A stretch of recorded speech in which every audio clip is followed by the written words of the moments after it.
1999, Ohioville, Pennsylvania.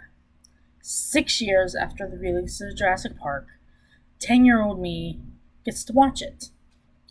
I was awed by the Jeeps that were for the tour. You know, the ones that no one was driving? After watching the movie, I thought it would be cool to have a self driving vehicle. I never knew they existed until a few years ago. It was during one of my classes in 2020, which brings about the topic of self driving cars. A self driving car is a ground vehicle that is capable of sensing its environment and moving safely with little or no human input.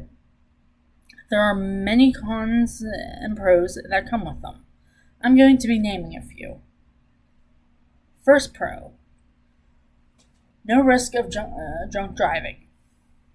The reason? Many people simply underestimate the risk of substance and intoxication in conjunction with driving, or even do not care at all. Through the use of the self-driving cars, the issue can be mitigated since the car will carry out all tasks and navigate through traffic.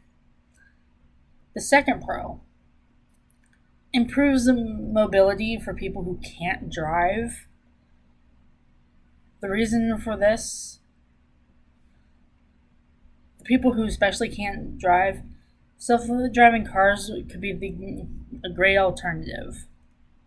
Imagine someone who can't safely drive a car due to a health issue or a mental disability. For example, my sister is one person who can't drive due to her mental disability. The first con is the technical issues. Because the technology is not mature yet, you're going to have those technical issues. The second con: bad weather can prevent it from working properly. Reason: the sensors of the cars are vulnerable to bad weather conditions, just like any technology is.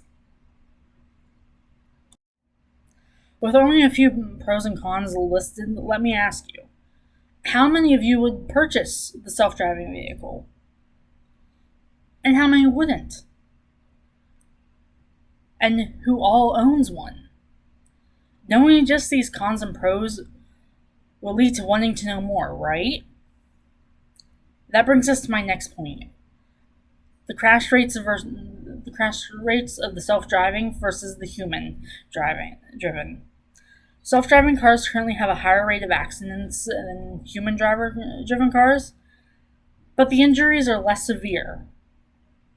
On average, there are 9.1 self-driven car accidents per million miles driven, while the same rate is 4.1 crashes per million miles for regular vehicles.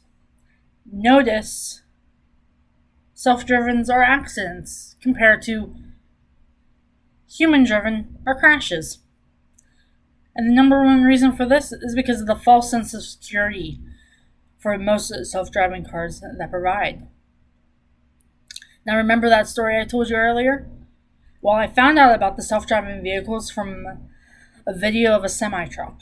I had always wondered if what I watched as a kid was movie magic or was actually real.